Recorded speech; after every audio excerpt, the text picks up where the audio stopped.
Hey everyone, welcome to West Coast Muscle Saws. A lot of times in my daily working on chainsaws, I use tools I don't even think to bring to your attention that are just handy to have in the shop. And I will show you one of them here. This particular saw had some oiler issues. It just wasn't working. I did inspect the oiler, the worm drive, the pickup, and I did check the characteristics of the oil hose by checking it from the pump side back to the pickup, pinched it off, passed the test, still wouldn't work. And let me just show you what I found on it, and then I'll show you a couple test tools.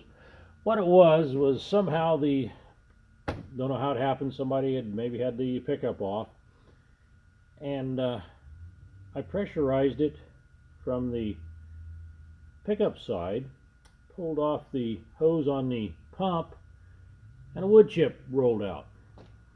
And what it was that little wood chip was floating around in there and blocking off the intake on the oil pump. Changed that out, worked great. But let me show you a couple things we do test for on oilers and tools that you do need. And of course, pressure vacuum gauge, we talk a lot about that. I do sell one, real nice little setup.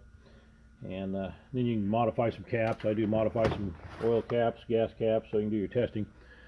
But what's I've learned over the years, I've used this for years, I just forgot to mention it, was this vacuum gauge, super sensitive gauge.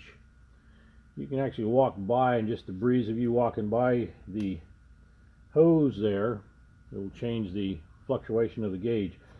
But what you can use this tool for, you can fire up the chainsaw, plug this in, and you can verify that the oil pump is functioning and how much it's pulling vacuum. And you can kind of get a reading on what your other saws should be doing. And I'm going to fire it up. These are so sensitive, you never will get it to exactly zero in. Change it just by the movement. But what I'm going to do is fire it up, and of course what we want to see is a pretty good negative pressure on it.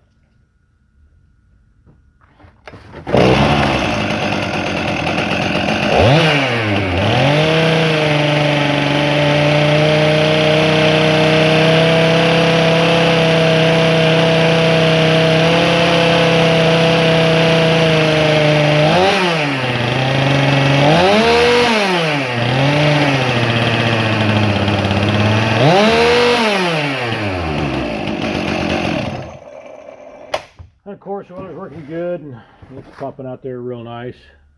But anyway, that's just a handy tool I'd forgotten to mention to my guys out there that are working on these saws. You know, the oiler can be one of the most frustrating things there is to work on. You know, you can work for hours and trying to figure one out, and I've tried to create some shortcuts to narrow it down. And it sounds complicated, but I will have this oiler checked out and fixed probably in 15 minutes by just using my tools that I keep handy on my bench. And anyway, they're just a heads up. If you got some questions, I do try to answer some of them. I don't get time to answer them all, but there's the information.